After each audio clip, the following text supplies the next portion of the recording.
ಮತ್ತೊಂದು ಪ್ರಶ್ನೆ ವೀಕ್ಷಕರಿಂದ ಅಭಿಷೇಕ್ ಬರೆದಿರ್ತಾರೆ. ನಾನು ತುಂಬ ಕೋಪಗೊಳ್ಳುತ್ತೇನೆ ಮತ್ತು ಶಪಿಸುತ್ತೇನೆ, ನಾನು ಏನು ಮಾಡಬೇಕು? ಈ ಕೋಪದ ಕುರಿತು ನಾವು ಈಗಾಗಲೇ ಮಾತಾಡಿದ್ದೇವೆ, ಅಂದರೆ ಬೇರೆ ಸಂಚಿಕೆಗಳಲ್ಲಿ ನಾವು ಮಾತಾಡಿದ್ದೇವೆ. ಕೋಪ ಬರುವಂಥದ್ದನ್ನು ಯಾರು ತಡೀಲಿಕ್ಕೆ ಆಗೋದಿಲ್ಲ, ಆದರೆ ಕೋಪವು ಪಾಪವಾಗಿ ಪರಿವರ್ತನೆ ಹೊಂದುವುದನ್ನು ನಾವು ತಡಿಬೋದು. ಏನು, ಕೋಪ ಬಂದರೂ ನೀವು ಪಾಪ ಮಾಡಬೇಡಿರಿ ಎಂಬುದಾಗಿ ವಾಕ್ಯ ಹೇಳುತ್ತೆ. ಕೋಪ ಬರುವಂಥದ್ದು ತಪ್ಪಲ್ಲ, ಯಾಕಂದರೆ ಸಹಜವಾಗಿ ಒಬ್ಬ ಮನುಷ್ಯನಿಗೆ ಕೋಪ ಬಂದೇ ಬರುತ್ತೆ. ಆದರೆ ಅದು ನಮ್ಮನ್ನು ಪಾಪದೆಡೆಗೆ ನಡೆಸ್ತಾ ಇದೆಯಾ? ಇವಾಗ ನಾವು ಈ ಒಂದು ಪರ್ವತ ಪ್ರಸಂಗವನ್ನೇ ನಾವು ನೋಡಬೇಕಾದ್ರೆ, ನರಹತ್ಯೆ ಮಾಡಬಾರದು, ವಚನ 21, ನರಹತ್ಯೆ ಮಾಡಬಾರದು, ನರಹತ್ಯೆ ಮಾಡಬಾರದು ಎಂಬುದಾಗಿ ನೀವು ಕೇಳಿದ್ದೀರಾ ಅಂತ ನಾವು ವಿಮೋಚನಾಕಾಂಡ 20ನೇ ಅಧ್ಯಾಯದಲ್ಲಿ ನಾವು ನೋಡ್ತೇವೆ. ಮೋಶೆ ಕೊಡುವಂಥ, ಅಂದರೆ ದೇವರು ಮೋಶೆ ಮೂಲಕ ಕೊಟ್ಟಂಥ ದಶಾಜ್ಞೆಯಲ್ಲಿ ಇದು ಒಂದು ಆಜ್ಞೆ.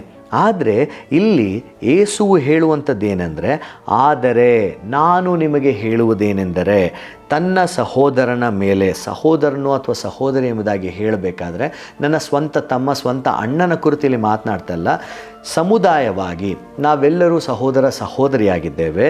ಅಲ್ಲಿಗೆ ನಿಮ್ಮ ಸಹೋದರನ ಮೇಲೆ ಸಿಟ್ಟುಗೊಳ್ಳುವ ಪ್ರತಿಯೊಬ್ಬನು, ಸೊ ನೀವು ದೈಹಿಕವಾಗಿ ಒಬ್ಬರನ್ನ ಹೋಗಿ ಕೊಲೆ ಮಾಡಬೇಕು ಅನ್ನುವಂಥದ್ದೇ ಅಲ್ಲ, ಆದರೆ ನಾನು ನಿಮ್ಮ ಮೇಲೆ ಸಿಟ್ಟುಗೊಂಡರೂ ಅದು ಸರಿಯಾಗಿ ಇಲ್ಲದೆ ಹೋದರೆ ನಾನು ನರಹತ್ಯೆ ಮಾಡಿದ ರೀತಿಯಲ್ಲಿ ನಾನು ನ್ಯಾಯ ವಿಚಾರಣೆಗೆ ಗುರಿಯಾಗ್ತೇನೆ. ನೀಚ ಅನ್ನುವವನು ನ್ಯಾಯಸಭೆಯ ವಿಚಾರಣೆಗೆ ಒಳಗಾಗುವನು, ಮೂರ್ಖ ಅನ್ನುವವನು ಅಗ್ನಿ ನರಕಕ್ಕೆ ಗುರಿಯಾಗುವನು.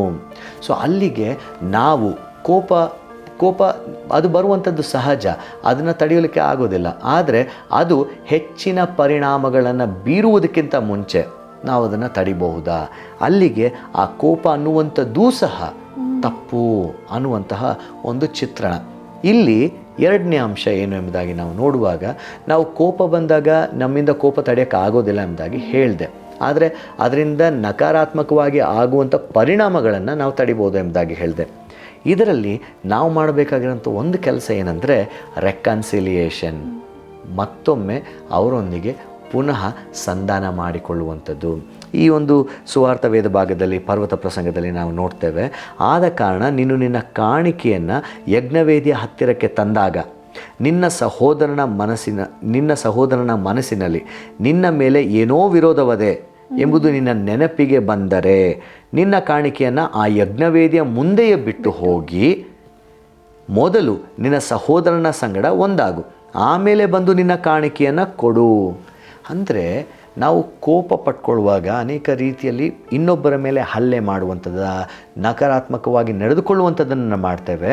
ಆದರೆ ಈ ಒಂದು ಕಾರ್ಯ ಇದೆಯಲ್ಲ, ಸಂಧಾನ ಮಾಡಿಕೊಳ್ಳುವಂಥದ್ದು, ಆ ಸಂಧಾನ ಮಾಡಿಕೊಳ್ಳುವಂಥದ್ದು ನಾವು ದೇವಾಲಯದಲ್ಲಿ ನಮ್ಮ ಕಾಣಿಕೆಯನ್ನು ಅರ್ಪಿಸುವುದಕ್ಕಿಂತ ಹೆಚ್ಚಾದ ಕಾರ್ಯ ಎಂಬುದಾಗಿ ಪರ್ವತ ಪ್ರಸಂಗದ ಮೂಲಕ ಯೇಸುಸ್ವಾಮಿ ಹೇಳ್ತಾ ಇದ್ದಾರೆ.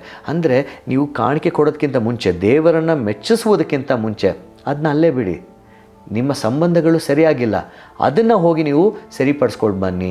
ಅಲ್ಲಿಗೆ ಕೋಪ ಹಾಗೂ ಶಪಿಸುವಂಥದ್ದು ಎರಡೂ ಸಹ ಮಾಡಬಾರ್ದು. ಯಾಕಂದರೆ ನಮ್ಮ ಕೈಯಲ್ಲಿ ಏನೂ ಇಲ್ಲ, ಎಲ್ಲ ದೇವರ ಸೃಷ್ಟಿ. ಸೊ ಹಾಗಾಗಿ ದೇವರ ಸೃಷ್ಟಿಯಾಗಿರುವ ಕಾರಣ ನಾವು ಯಾವುದ್ರ ಮೇಲೆ ಶಪಿಸಿದ್ರೂ ಅದು ಪುನಃ ದೇವರಿಗೆ ಹೋಗುತ್ತೆ ಅಲ್ವಾ? ನಾವು ವಿಮೋಚನಾಕಾಂಡ 20ನೇ ಅಧ್ಯಾಯದಲ್ಲಿ ನೋಡಬೇಕಾದ್ರೆ ದೇವರ ಹೆಸರನ್ನು ಯಾವುದೇ ಅಯೋಗ್ಯಕಾರಕ್ಕಾಗಿ ಎತ್ತಬಾರದೆಂಬುದಾಗಿಯೂ ಸಹ ನಾವು ನೋಡ್ತೇವೆ. ಒಂದು ಕೋಪ, ಇನ್ನೊಂದು ಕೋಪದ ಮೂಲಕ ಶಪಿಸುವಂಥದ್ದು, ಕರ್ಸ್ ಎಂಬುದಾಗಿ ಹೇಳ್ತೇವೆ. ನಾವು ಸಾಮಾನ್ಯವಾಗಿ ಹೇಳ್ಬಿಡ್ತೇವಲ್ಲ, mother swear, god promise. So ಇದು ನಾವು ಮಾಡಬಾರದು. ಅಯೋಗ್ಯಕಾರಕ್ಕಾಗಿ ನಾವು ಎತ್ತಲೇಬಾರದು. ನಾವು ಸುಳ್ಳು ಹೇಳಿರ್ತೇವೆ, ಅದನ್ನು ಮುಚ್ಚೋದಕ್ಕೆ ಈ ರೀತಿಯಾದಂಥ ಕರ್ಸ್ಗಳನ್ನು, ಸ್ವೇರ್ಗಳನ್ನು ನಾವು ಉಪಯೋಗಿಸ್ತೇವೆ. ಏನೋ ಕೆಟ್ಟದಾಗಿ ನಾವು ಮಾತಾಡ್ತೇವೆ. ಇದು ಯಾವುದು ನಮ್ಮಲ್ಲಿ ಇರಬಾರದು ಅನ್ನುವಂಥದ್ದು ಸಹ ಇಲ್ಲಿ ನಮಗೆ ಬರೆಯಲ್ಪಟ್ಟಿದೆ.